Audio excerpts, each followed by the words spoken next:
Deck the halls with Log Church devotionals. Welcome to our Devos. This is Christmas week, and you should be excited because we have been talking about a Christmas surprise. There are a lot of surprising things that you find in the Christmas story that often don't get a lot of headline time when we're going through these different accounts. So Pastor Mike and I, over the years, have had these behind-the-scenes conversations about things that we'd like to devote time to, but we can't because Christmas comes and goes and we don't get a chance to dig into these deeper things. So I'm going to take the opportunity to talk about the final thing that we're going to look at as we look at the Christmas story, which is a little weird and it's a little different. And some of the things about the Christmas story are just weird and different. And this is one of them. God spoke through dreams. There was a lot of God speaking in the Christmas story, a lot of God's voice projecting through the Christmas story. And it's really fascinating that often in these accounts, God speaks through dreams.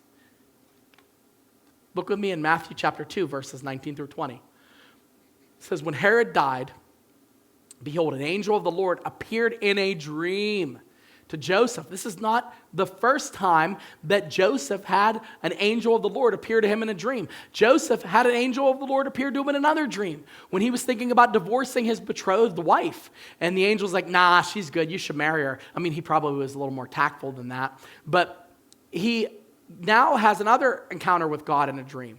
And this is what the angel says, rise, take the child and his mother and go to the land of Israel, for those who sought the child's life are dead. He says it's safe to go back home now because those, those who have meant to harm Jesus are now gone. And God tells him this in a dream. Now you might be saying, okay, Pastor Sam, is this where you're going to tell us the weird things? Is this where you're going to tell us that we should all seek our dreams? I mean, really, if you think about it, Joseph had a large amount of God interaction in his dreams. It was to probably the point where every time Joseph went to sleep, he's like, am I going to have another one tonight? Is this going to happen again? Like, it's got to be weird that God would speak to him through these dreams. And here's what I'm going to tell you. No, I am not going to suggest that you have to go have dreams. That's not what I'm going to suggest. I'm going to give you something better to hold on to that we could glean from this. I want you to know if God wants to speak to you, he's going to speak to you. Let me say that again for the people in the back. If God wants to speak to you, he's going to speak to you. And God will speak to you and you'll know it. If you could say, what's the one weak thing? What's one area of weakness that I have, me? I'm not saying collectively we, I'm saying me. What's one area of weakness that I have in my relationship to God that God's been working with me on? I'll tell you what it is. For most of my ministry and most of my life, I've had trouble wrestling with the idea of God's mystery. There's mystery about God. There's things that we don't quite understand and comprehend. And when I say this, it makes me sound like, oh, you don't believe the Bible, and the Bible talks about God and his character. Oh, I believe in the Bible. I study the Bible. I've devoted my entire life to teaching the Bible. That's not an issue. I hope you don't think that. But what I'm saying is, we can become so dependent on our own knowledge that we forget that we are studying about a God who we have only scratched the surface of understanding how he works. I mean, we're not even in the hemisphere or the atmosphere of truly who he is. That's how majestic and perfect he is. So sometimes God is going to do things that we don't quite understand. And we have to be okay to live in that tension, just like they did back then. I think he still does today.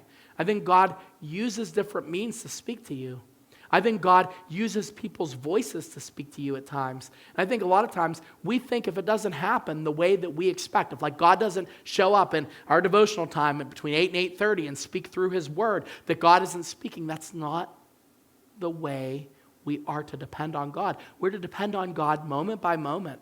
We're to depend on him every single day and rely on him and his understanding. And sometimes the way that he chooses to show up in a situation would not be the way that we would elect to have him show up.